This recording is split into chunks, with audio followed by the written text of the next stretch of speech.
শরীফ উসমান হাদির মৃত্যুর খবর ছড়িয়ে পড়লে ক্ষোভে বিক্ষোভ মিছিল নিয়ে বের হতে থাকে ছাত্র জনতা। শুরুতে বিক্ষুব্ধ জনতা শাহবাগের দিক থেকে মিছিল নিয়ে প্রথম আলো কার্যালয়ের সামনে উপস্থিত হন। এই সময় তারা প্রথম আলো ও ভারত বিরোধী নানা স্লোগান দেন।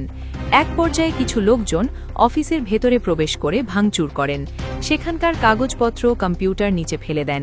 এছাড়া কার্যালয়ের সামনে অগ্নিসংযোগও করেন।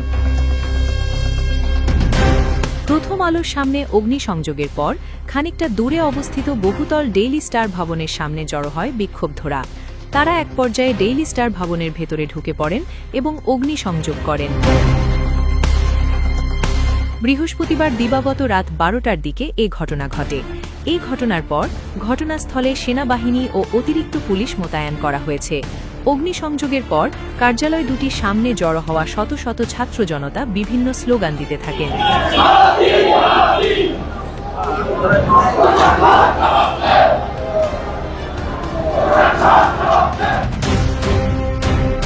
প্রথম আলো ও ডেইলি স্টার কার্যালয়ে ভাঙচুর অগ্নিসংযোগের পর একদল লোক ধানমন্ডির ৩২ নম্বরের বাড়িতে আবারও হামলা চালিয়েছে। আনুমানিক রাত ১:৩০টার দিকে একদল লোক বিভিন্ন স্লোগান দিতে দিতে সেখানে হামলা চালিয়ে ভাঙচুর ও অগ্নিসংযোগ করে।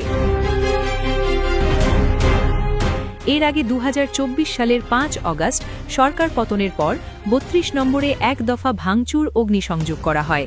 এরপর আওয়ামী লীগের সরকার পতনের ৬ মাস পূর্তির দিন ৫ ফেব্রুয়ারি ভেকু নিয়ে গিয়ে বঙ্গবন্ধুর বাড়ির বড় একটি অংশ গুঁড়িয়ে দেওয়া হয়। নুসরাত জাহান, নিউজ 365, ঢাকা।